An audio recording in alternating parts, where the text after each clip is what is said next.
A very warm good morning, dear students of class 9C. Welcome to your economics class.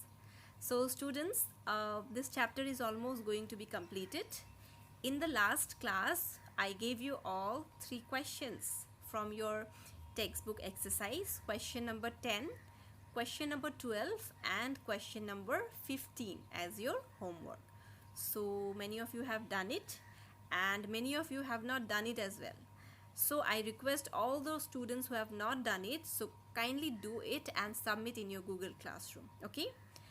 So students, today we are going to discuss the last topic from this chapter, that is the value of skill-based education. Okay. Because students, we have discussed about the importance of education. We have discussed about the importance of health, but we have not discussed properly about the importance of skill-based education. So today we will discuss about the value or the importance of skill-based education. But before that, we will do a revision of the last topic that we have discussed.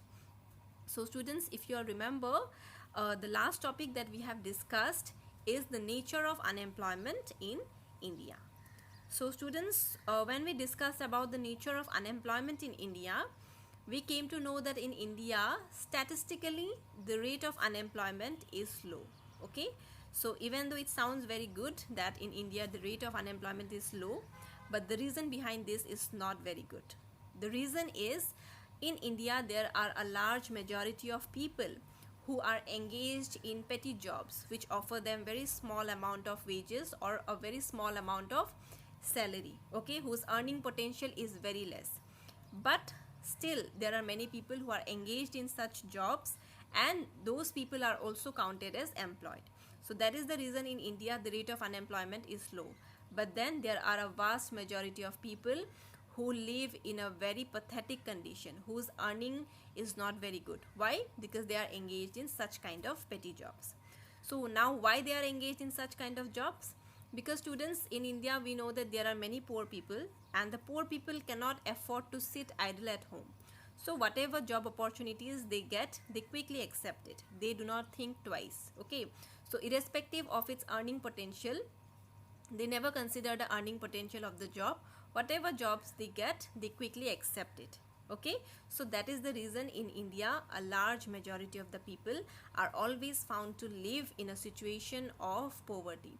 They are always found to live on a bare subsistence level. Okay. So students, even though the rate of unemployment in India is low, the reason behind this is not very good. It is low only because there are people who are engaged in smaller jobs which offers them very low wages, but they are also considered as employed. Understood? And then students, we discussed about why the primary sector is characterized by self-employment in India. So we all know that primary sector is mostly dominated by agriculture, and agriculture is a self-employment activity. Okay. So what happens, students, in India, mostly in the agricultural sector, we see many people are working together in the same field, mostly belonging to the same family. So all the family members are seen to be working in the same family, sharing the workload. Okay. And students, they not only share the workload, they also share the produce or the output, that means that is created after the agricultural process is over. They also share the income. Okay. So since the income already is very less, and that too it is shared among so many family members, so every member receives a very less amount of share. So everyone in the family are always found to live in a situation of poverty. Okay. So this is the problem of disguised unemployment. More number of people are seen to be employed in the field than what is actually required. So that is why the primary sector is characterized by self-employment. And sometimes what happens, those extra labor who are working as disguised unemployed, they migrate to the other sectors, secondary sector and the tertiary sector, to find other jobs. Okay. So students, this is what we discussed. And the last thing that we discussed was the most labor absorbing economic activities in all the 3 sectors: primary, secondary and the tertiary or the service sector. So students, in the primary sector, it is agriculture which is the most labor absorbing economic activity, But then in agriculture there is also the problem of disguised unemployment. So those extra laborers, they migrate to the cities, and there they engage themselves either in the secondary sector or in the tertiary sector.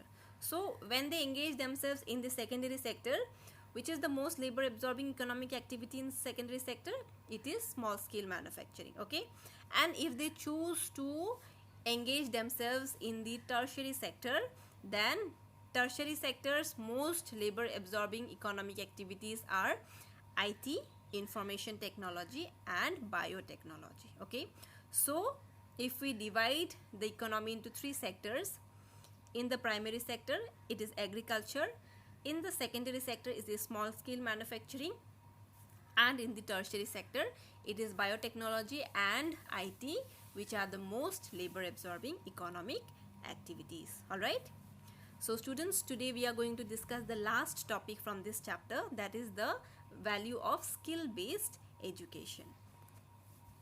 So your learning outcome for today will be, you will develop an understanding of the importance of skill based education. Okay, so students, we will understand the importance of skill based education with the help of a story, a case study. Well students, there was once a village. It was a very simple village. Okay, and it was a self-sufficient village. Self-sufficient in the sense that the village, it produced output, but not to sell in the market, rather to feed themselves. Okay, they only produced what was required by them to survive. There was no concept of selling anything in the market. In fact, the villagers, they used to educate their own children. They used to teach their own children.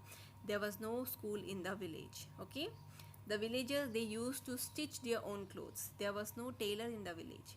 So in this manner, the village was self-sufficient. It was not dependent on others.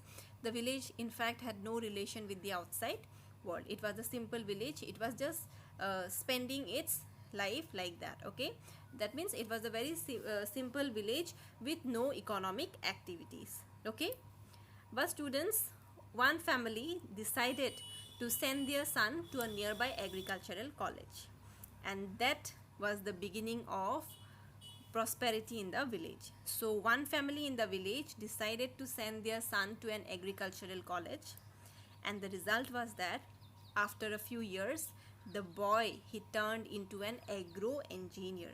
Okay, the boy turned into an agro engineer, and he returned to the village. And students, the boy, as he turned into an agro engineer, he turned out to be so productive that he designed an agricultural plow. Okay, and the plow that he designed, it increased the agricultural yield. Okay, so the plow which was designed by the boy was not something which was useless. It turned out to be very useful. It increased the agricultural yield. So that boy's family could now produce more crops. They could now produce more output, and as a result, they could sell the surplus or the extra output in the market, and they also earned a very good profit. So you see what happened. Initially in the village, the people, the villagers, they produced only to feed themselves, but now with the introduction of this new plow, they could produce more output, as a result of which they were also in a position to sell it in the market.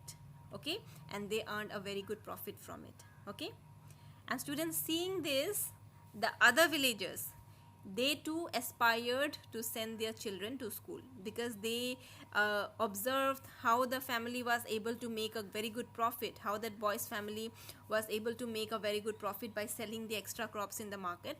So they too desired to have some profit, and they too aspired to send their children to school. So they consulted with the panchayat, village panchayat, and the panchayat, with the help of government, set up a school in the village. Okay, so you see, initially the village had no school. Now the village came up with a school, and in order to teach the children in the school, a teacher in the village was recruited from a nearby village. Okay, so another point is that in the village there was no job opportunities. Now a job opportunity of teaching came up, right? So students, after some time, one family decided to give their girl training on tailoring. Okay, so training on tailoring was given to the girl, and after few days she became an expert tailor, and she started taking orders from the villagers to stitch their clothes. So another job came up of a tailor. Okay, so students, what happened, the villagers who initially used to make their own clothes now started giving out orders to the girl to stitch their clothes, because now the village was getting developed slowly, so they also wish to wear well tailored clothes. Okay, they wish to wear better clothes, so they started giving out orders to the girl to stitch their clothes. And students, with the girl taking orders of stitching, this also saved a lot of time of the villagers, because initially the villagers had to go to the cities or to the far off places to buy the clothes. But now, since they no longer had to go to far off places to buy clothes, this saved a lot of their time, and they started utilizing that saved time, that extra time, in their agricultural field. They started concentrating more on agriculture, so this also increased the productivity of the village. The villagers started producing more crops because now they can invest more time in agriculture. See, what happened in the village? Initially in the village, it was a very simple village. There was no jobs. The village was self-sufficient. But later on, a boy turned into an agro engineer. A new plow was designed. Agricultural productivity increased. Profit in the village increased. New jobs came up. School came up. Children started becoming educated. So you see what happened, and all this happened because investment in skill formation was made.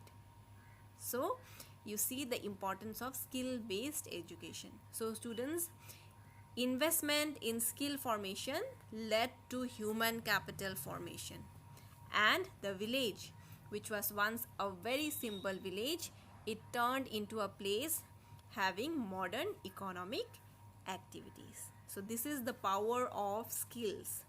The village initially had no skills. No person was properly educated. Okay, so the village was underdeveloped. The village was not developed. But that one boy who went to an agricultural college and became an agro engineer, he led to the change of the village. He began this process of prosperity in the village. Understood?